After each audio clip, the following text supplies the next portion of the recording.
Hello, welcome back to the Dash 2 podcast. This is our season preview series, and today we have the Colorado Avalanche. I'm Logan, and we have Tuc here with us to go over this team. What up? What up? All right, so record last year 50, 25, and 7. Their record was good for 8th place in the league, 3rd in the division, which just kind of shows how good the Central was last year. And then right now, they have $2 million remaining in cap space, and that is including contracts on LTIR. So the second that anybody becomes active, they're immediately like $8 or $9 million over the cap. Yeah. Jared Bednar is now going into his fucking 8th year as the head coach, which is pretty insane considering early on they were really bad. Feels like he just got hired too. I can't believe it's been 8 years. That's insane. Yeah, it was like he came in after Patty Waugh shit his diaper and then left. The season. That's crazy. I can't believe it's been that long. Wow. Yeah. So Hart winner last year, Nathan MacKinnon went absolutely out of his mind. 140 points, 51 goals, 89 assists. Crazy. Yeah, that was insane. Rantanen's not too far behind him with a 104-point season. He's up for a contract extension next offseason, so he's looking for the bag. Rumored to be looking around the Pasternak deal. I would say that that's probably fair. Oh yeah, absolutely. He's gonna get every dime that he asks for. I have a feeling they'll have. I don't know if we want to get right into it with that, but let's keep talking first, and then we'll get into his contract situation. So Cale Makar is obviously Cale Makar, but a couple surprises last year. Jonathan Drouin came back from the dead with his juniors line mate Nathan MacKinnon. He had 56 points on the year, huge bounce back year. And then Val Nichushkin was point per game before he got caught sniffing again. He was their best player in the playoffs, man. It was crazy. Yeah, it's kind of insane. We get that whole situation in Seattle. Then he comes back, he plays, he goes back out for sniffing coke in the middle of the season, and then has to go back on the program. Then what was that, game 5 that he had to go back? Something like that, yeah, right, and towards the end of the series.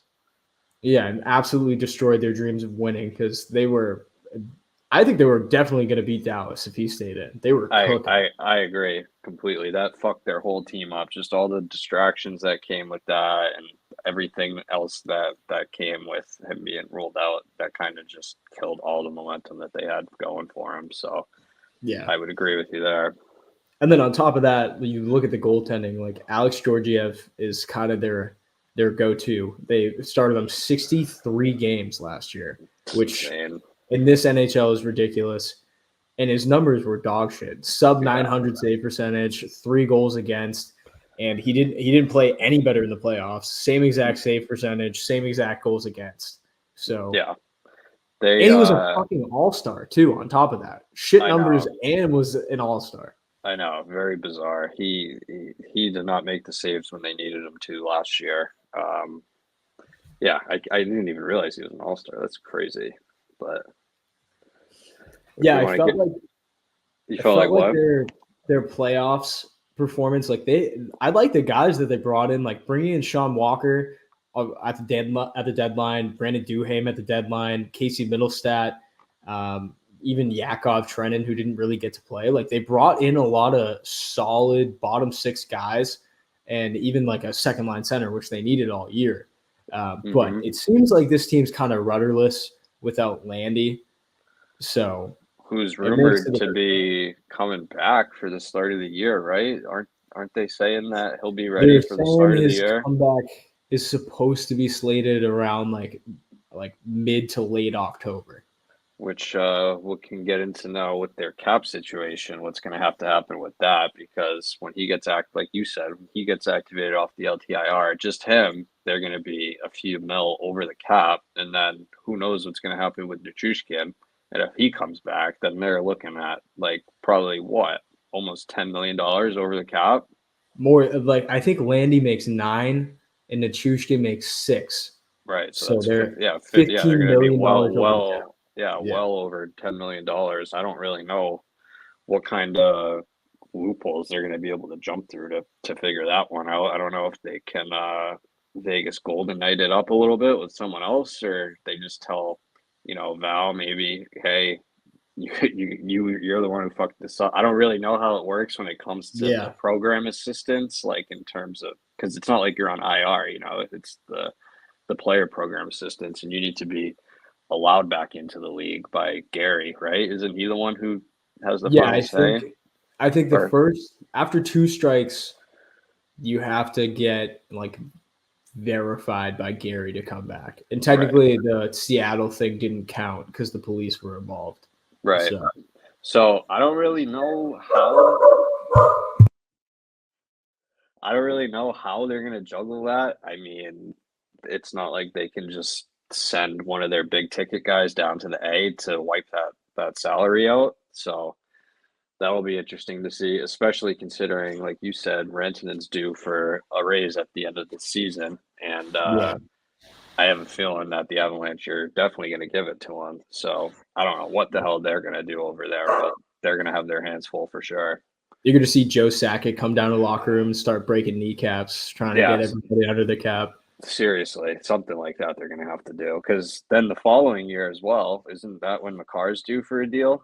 Not the end of next year, but the year after that. Yeah, it's pretty soon. So within these next couple of years, they're going to really have to juggle some stuff around to make it work. Yeah, But because I mean, like if if the, even if they're able to get Landy and Nichushkin back on this team, like, look out. That's what I have to say, I think. yeah, but then we also have to factor in the Mike thing. And since he's moved there, I think the That's true. Broncos are terrible. I mean, they were already bad, but now they're probably worse. That he killed the Nuggets when he moved there, Yeah. and then the He's Rockies just are the gonna Rockies. mush up. Yeah, Yeah, so the he's Avs are mixing with next. a mush. Yeah, I agree with that. That's true. So actually the Avs are gonna finish last in the league next year. That's my Yeah, prediction. at least bottom 5. Yeah.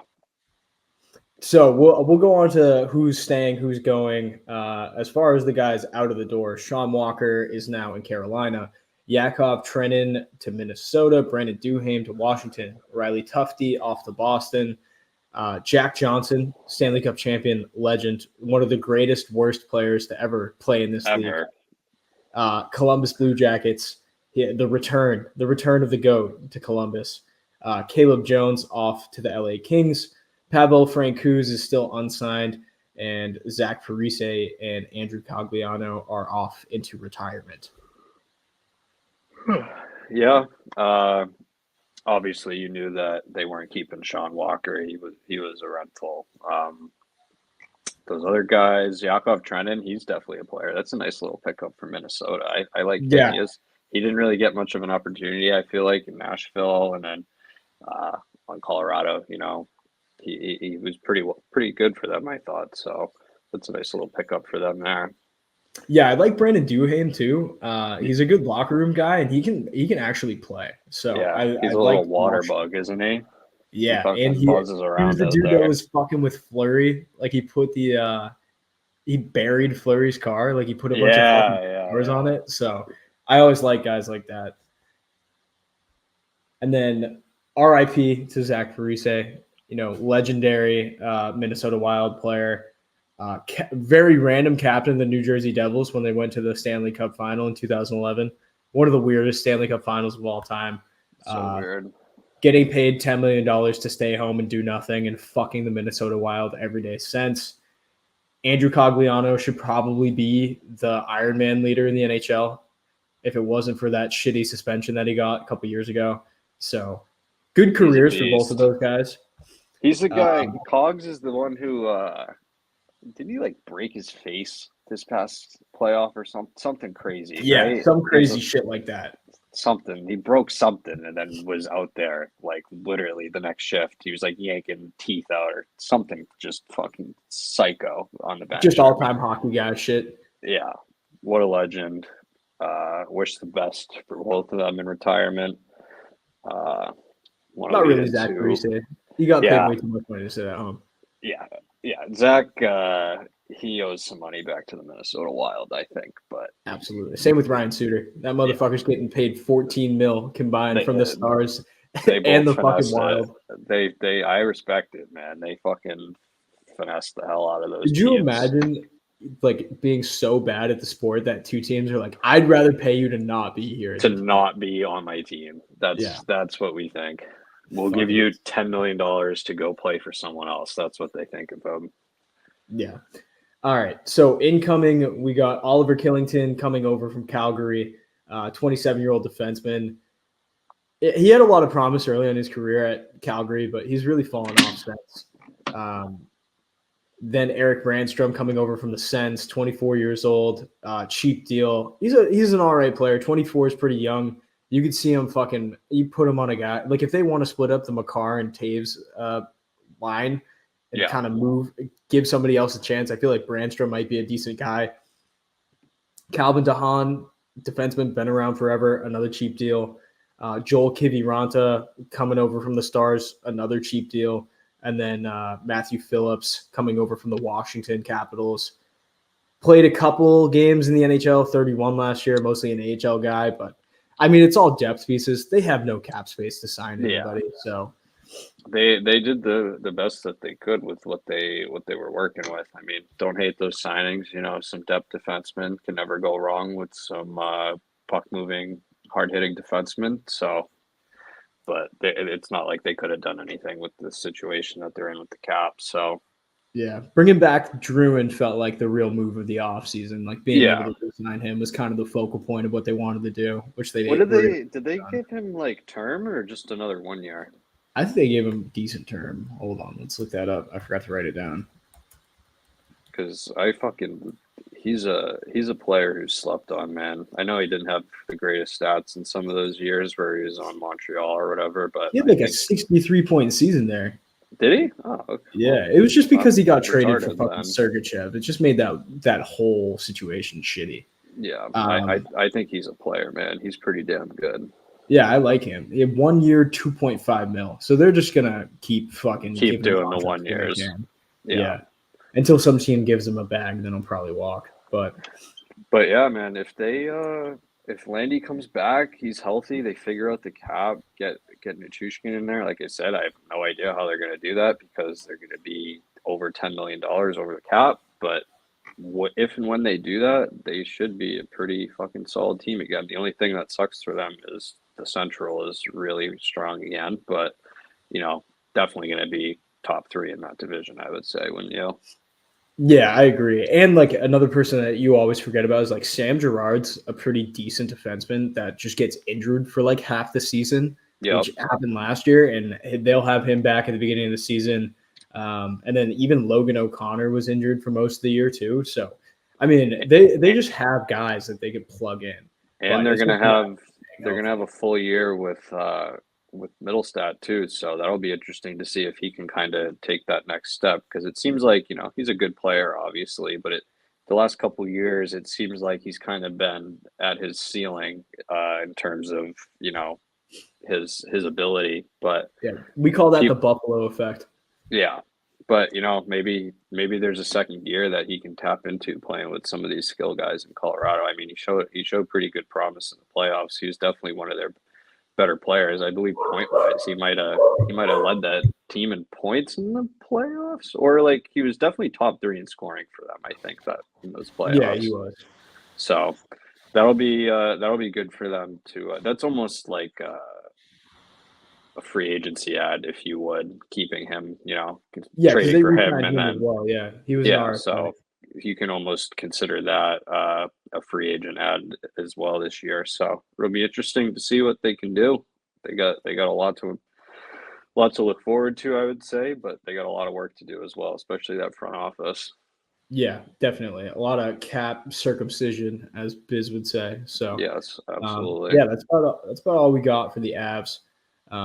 The next team that we will do will be the Columbus Blue Jackets, which will probably mostly just be depressing. So very depressing between the events and then just the team itself being it's tough out there. So, keep an eye out for that. Whenever it comes next, we have 5 teams that you guys can go listen to. It's on YouTube, Spotify, Apple Podcasts, whatever you want to listen to it on. TikTok, Instagram, whatever you want to follow. Tell your mom, tell your cousins, tell your alcoholic dude that you see at the local bar whenever you want.